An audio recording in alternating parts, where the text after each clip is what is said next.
Lalagyan na natin ng Startup Concentrated Nitrifying Bacteria ang ating bagong 75-gallon tank. Dito ko na lang siya ilalagay sa ating sump. Uubusin ko na to kasi konti na lang naman yung laman nito.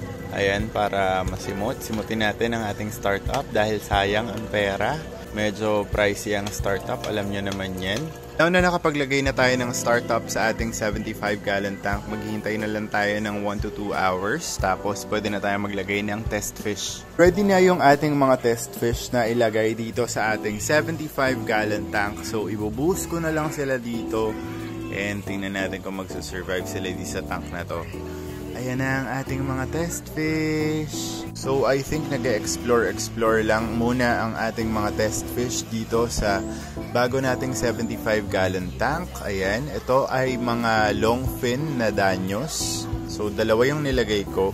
And hahayaan ko muna sila. Siguro panoorin ko sila buong gabing maglangoy-langoy dito sa buong 75-gallon tank na to.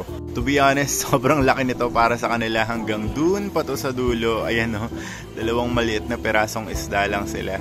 It's now lunchtime and ito na yung status ng ating 75-gallon tank. Naglagay na rin ako ng mga test fish last night. Naglagay ako ng 2 danyos and they survived the entire night. So nakikita nyo na gumagana ng maayos ang ating 75-gallon tank, ang ating sump. Hindi pa lang ako nakakabili ng 8D filter, pero this looks so good. Siguro hindi talaga meant to be sa akin yung isang tank dahil nga marami siyang gas-gas. Tingnan nyo naman to. Clear na clear. Kita na yung bahay ng aming kapitbahay pag sinilip mo underwater. Anyways, bumili na ako ng Sintra board. Ito yung gagamitin nating divider para dito sa ating tank. Dahil nga, nasabi ko before, nandito natin ilalagay si Ghost and si Snow. Etong Sintra board na to ay binili ko kay Admin Bry.